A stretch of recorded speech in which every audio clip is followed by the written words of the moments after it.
Heritage is a funny word because it feels something cultural. When I hear heritage, yeah, I think of bygone eras in human civilization. But this was just a different sense of what Florida could be and ought to be, which is like a more sort of rootedness in the land itself.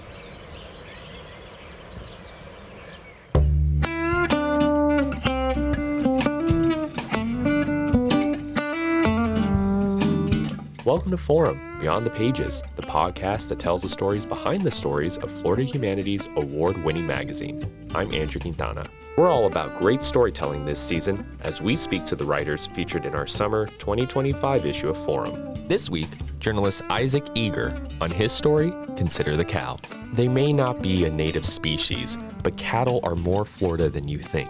The placid beasts that you often see roaming the limited green space next to interstate highways have been key players in the state's economy and ecology for centuries. In his story for Forum, journalist Isaac Eger dives into the history and evolution of the cow's presence in the Sunshine State.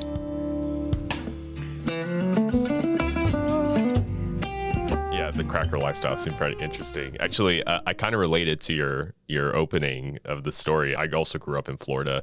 I also tended to see like a lot of cows just huddled up behind a fence not too far from some busy interstate. And like you said, I felt kind of bad because it just looked weird and unnatural. However, as your story points out, I don't think I really understood the relationship cattle had with Florida at the time. So, my guilt was kind of misplaced. When did you start learning more about the deep connection cows have with Florida? There was an article, I can't remember in which publication, but it laid out this case maybe 4 or 5 years ago that cows were actually very good for Florida. And I have this weird relationship with Florida where I grew up here not knowing the place and not being very interested in it and always having my eye on living somewhere else. And I did that. And it's very cliche, but of course you return home and you're like, wow, it's all here. It was all here in the first place. And I started to look at Florida differently, and it's in my nature to reconsider things. I like being wrong, or I like looking deeper into whatever it is I think I understand. And so there's so many things that people get wrong about Florida. And I've kind of taken that, I want to be that person that re-explains Florida to people, and the cow is a great entry point for that. So in December 2022, you say that you actually took part in an event that herds cattle through rural Florida. Obviously, that was part of your journey of better understanding the state. How did you find yourself taking part in that? I was dreaming about horses for a while. I just kept having these reoccurring dreamings about horses, and so I was hanging out with Elizabeth Moore, who's probably the most significant Florida environmental philanthropist, I would argue. She had just saved 1,400 acres of the Mayaca River, and I wrote this profile on her, and we became friends. And we would just talk about potential stories together. And she told me she was going on this thing called the Great Florida Cattle Drive, and I was like, "Well, what's that?"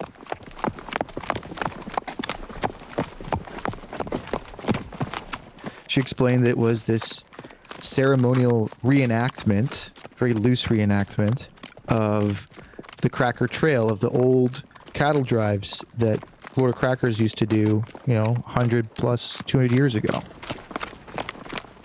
December 2022 marked the almost 500-year anniversary of Juan Ponce de Leon landing in Florida and introducing the continent to cattle. And so she bought a ticket. She had to drop out of the event, and she offered the ticket to me. And with all my dreams of horses, it was like, okay, obviously I have to do this. As you mentioned in your story and just now, the cattle drive actually had roots in Florida before ranchers and tourists came to the Sunshine State. You said in your story the first official, and you mentioned now, by the way, the first official technical cattle drive actually happened when Ponce de Leon arrived. Can you tell me about that? Well, I wouldn't call that a cattle drive then, but he did introduce a handful of Andalusian cattle, and it was meant to be like part of their colony, part of their settlement, was to have food there that they could live off of and propagate. Things didn't work out for good old Juan there, and he was killed by the Calusa eventually. And those original Andalusian cattle would end up wilding themselves in Florida as they escaped because there were no fences back then. So the cattle just kind of roamed as they pleased. And that's the way it was in all of Florida until 1950. Cattle, there were no fences really in Florida, and cattle were just wandering around wherever they wanted. So basically, the Spanish introduced cattle to the environment, and we just had a bunch of wild cows running around Florida. How did they adapt? How did they survive in this environment? That's a good question. They evolved. Their horns changed, their size changed, and they just managed to adapt to their new environment, which in the state of Florida we see quite frequently. I mean, we have one of the highest invasive species populations in the country, and so there's something about Florida that foreigners seem to like. So how did the cattle go from being, I guess, this invasive, well, I don't know if invasive, but this introduced species to, one that slowly became part of the Florida culture? Well, it was the cattle were adopted by not just white cracker ranchers, but the Seminoles used them. The black Seminoles used them. There was a massive trade between the peninsula when it was Spanish and British and Cuba, and the cattle were all a part of that then. So cattle is just this through line through the 500 years that the West has been in Florida. To call them invasive today, I think would be unfair. I think that if you've been in a place for 500 years, that's your home. For those that may not know, I know it's a term you and I probably know since we work in this field, but for those who don't know, can you explain what exactly a Florida cracker is and what the relationship to cattle is? There's some myth making in the whole cracker, even the word itself. Some people have said it was because of their whips. They would crack the whip for cows, not for chattel slavery. Now, it could also be a evolution of the word Quaker, as the Spanish would say it. So there's a lot of there's some that is apocryphal and there's some that's real. I think that the way that modern Florida crackers like to tell the story is that it's their whips, and they would use their whips to scare the cattle out of the brush and then herd them. And they'd also use the whips to communicate at a distance to tell the people back home, like, oh, we're almost here, get dinner ready, whatever, something like that. Some people think that just being a cracker is being a native Floridian. And those are they're not the orthodox type. Cracker is a lifestyle, and it is living off of the land and knowing how to live off the land. And there are certain qualities that just takes time and effort, and I'm still a city slicker, to be honest with you. So I don't think I'm a real cracker. Yeah, I think I'm probably in the same boat as you, even though I'm also from Florida. So I want to go back to the cattle drive for a bit. Can you tell me what that journey was like? In the story you describe, sleeping under the stars and riding during the day with all the horses and cattle. I mean, it sounded like a peaceful trip. Can you tell me a little bit about your experience? Yeah, there wasn't much drama to it. So, writing about it, there was no bleeding and leading in there. It was just a way of seeing Florida like I'd never seen it before, a way that you're supposed to see Florida. This is like the real Florida is what we got to do. And it was 7 days, 7 nights on horseback, herding about 500 head of cattle through the last bits of wild land left in the state, or contiguous wild land.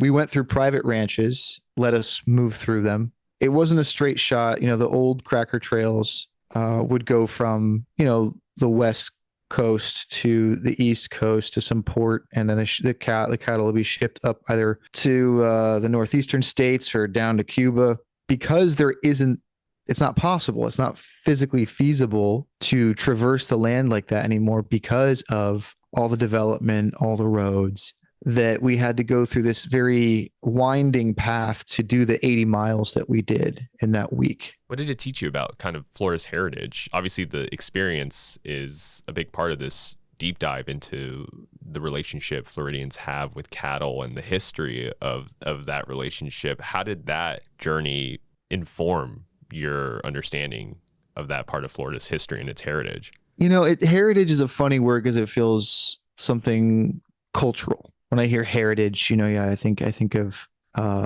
bygone eras in human civilization. And there were aspects of it that were meant to celebrate the heritage of Florida. We had to dress a particular kind of way. We weren't allowed to wear like Gore-Tex or cowboy hats or sunglasses. We had to dress like cracker cowboys from, 100 years ago. And so there was certainly that element of it. But this was just a different sense of what Florida could be and ought to be, which is like a more sort of rootedness in the land itself. Because people misunderstand Florida. I think that when you hear Florida, well, now you think, crazy Florida men, walking into grocery stores with like an alligator under their arm or something stupid like that. And while that's funny and, oftentimes true, it does a disservice to what Florida really ought to be. People think about Disneyland and massive white condominiums on the coast in Miami when they think of Florida. And so what you see on the cattle drive is the real Florida, like the way Florida ought to be, the way Florida could be and has been or had been for, tens of thousands of years before we came and altered the landscape. And I think what it gave me was a greater appreciation for the people who are maintaining it and who want to hold on to this aspect of Florida that is disappearing at an alarming clip. All the people who went on this thing were wonderful. You got to see people who really care about the land and are willing to do the work that's required of them to keep it going, because it ain't easy. Like, a lot of us, myself included, harbor these fantasies of farm life, of raising animals and living off the land. And it's hard. It ain't easy. And so what it gave me was a greater admiration and respect for the people who want to keep it that way. Well, how are they trying to maintain that? Obviously, the landscape of cattle farming looks a little different today in modern Florida with all the development, but how have those ranchers that you spoke to, that you interacted with on that cattle drive, how have they adapted to this boom? Well, it's mostly just holding on to the land as long as you can. And the issue that a lot of families have to deal with is that when the parents die, the land is oftentimes split equally between the kids, and the kids don't always see eye to eye. And all it takes is one of the children who inherited the land to say, well, I want to sell this thing because we're getting an incredible offer from some developer, that they lose it because it is hard to maintain it. It ain't lucrative. There's no vacation when you have animals. They require your care every single day. And it's a hard thing to keep them down on the farm when they see grand old Perry, right?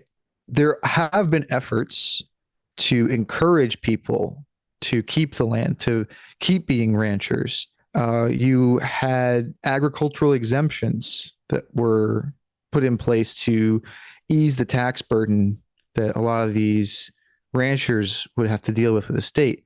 Well, what would end up happening is you see developers taking advantage of this agricultural exemption by just placing a couple of cows on some 100 acres they just bought, and they get massive tax breaks to the tune of like millions and potentially billions of dollars statewide.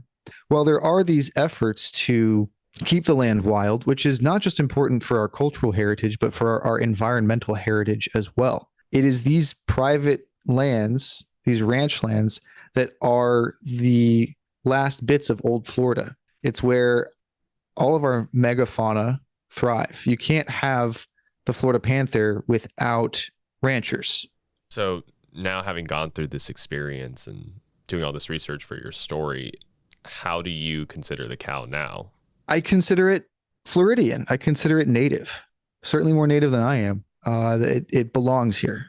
And if there aren't cows in Florida, it ain't Florida anymore.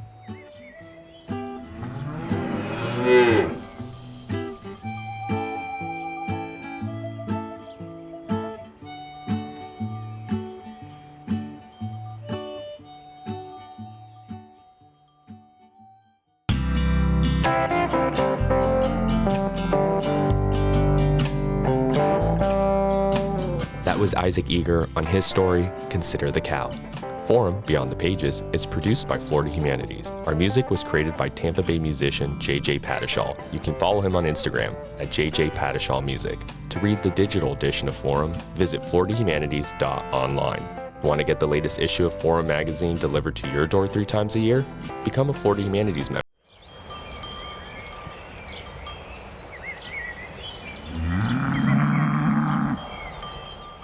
Heritage is a funny word because it feels something cultural. When I hear heritage, I think of bygone